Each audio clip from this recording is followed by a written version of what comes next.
It's Wednesday and it's time for the Word of the Week. Our Word of the Week this week is erchomai.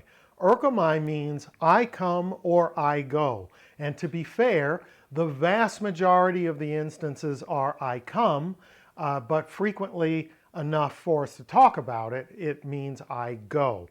And usually the context is going to be our guide to determining whether or not it means I come or I go.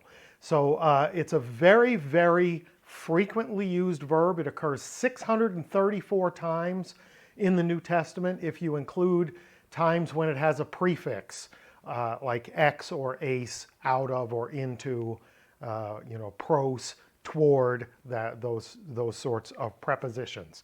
So first up, let's take a look at Matthew chapter 8, verse 9. We're going to look at two examples of come and two examples of go. First up, come in Matthew 8:9.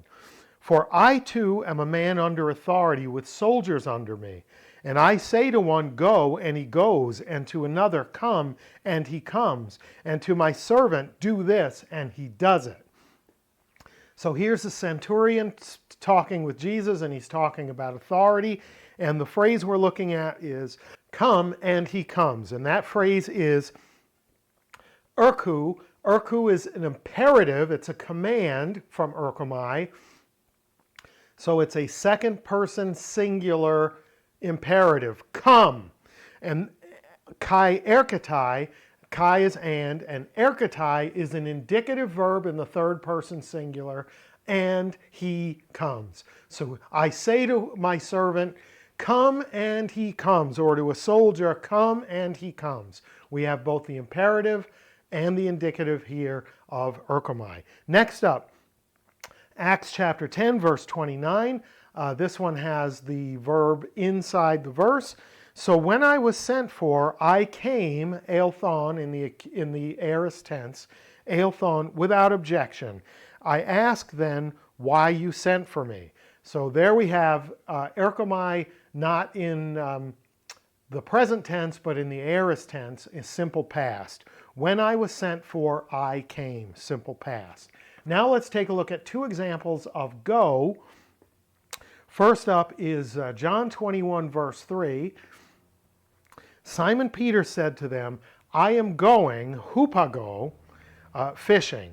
They said to him, we will go, erchamatha, with you. They went out and got into the boat, but that night they caught nothing. So I put two verbs in here to help us figure out by the context whether we should translate our word of the week, come or go.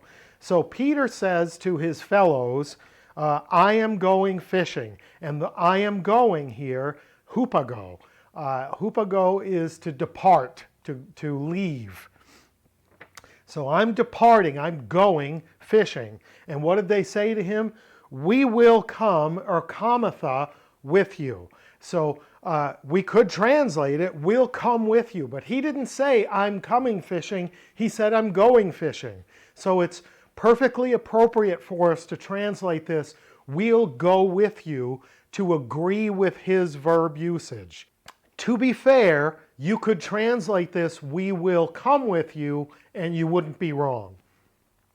But it seems consistent to say, when he says, I'm going fishing, yeah, we'll go too. Our final example is a lot more clear-cut. This is in Mark chapter 11, verse 13. And seeing in the distance a fig tree in leaf, he went to see if he could find anything on it. And went here is elthen. Elthen, like elthon was first person singular, elthen is third person singular. He went, speaking of Jesus,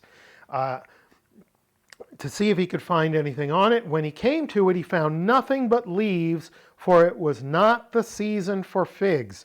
So Jesus sees something in the distance, and when he went to it, not when he came to it, but when he went to it, he found that there were no figs on the tree, even though from a distance it looked like it should have figs, but it wasn't the time for figs.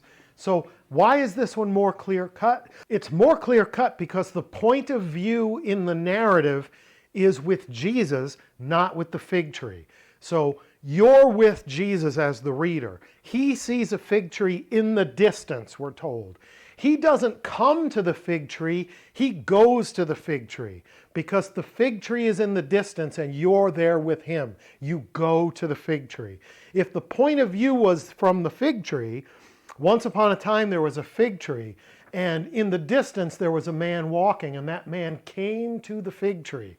But that's not the way the narrative is structured, right? The point of view is with Jesus. The reader is seeing things alongside Jesus. And when Jesus sees the fig tree in the distance, he doesn't come to the fig tree. He goes to the fig tree, elthen. He went to the fig tree, simple past tense. So, erchomai, our word of the week, very, very high count, 634 occurrences. It's a target-rich environment for you to go dig out your concordance or your computer and look for more occurrences of erchomai and see all the different ways that it's used, different settings. It's not just, as we saw here, we saw it in narrative, we saw it in a parable. It is super common and a very important verb.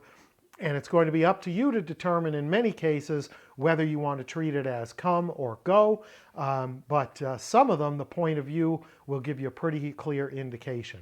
We're going to go to the fig tree because the point of view is through our eyes, not through that of the fig tree. Thanks again for watching. Hope that was interesting for you. If it was, please like, share, subscribe, tell a friend. Leave me some feedback in the comments. And if you have a word that you would like to have as the word of the week, shoot me a message or leave it in the comments to this video and we'll make that happen. Until next time, Charis Chairene Humin, grace and peace to you.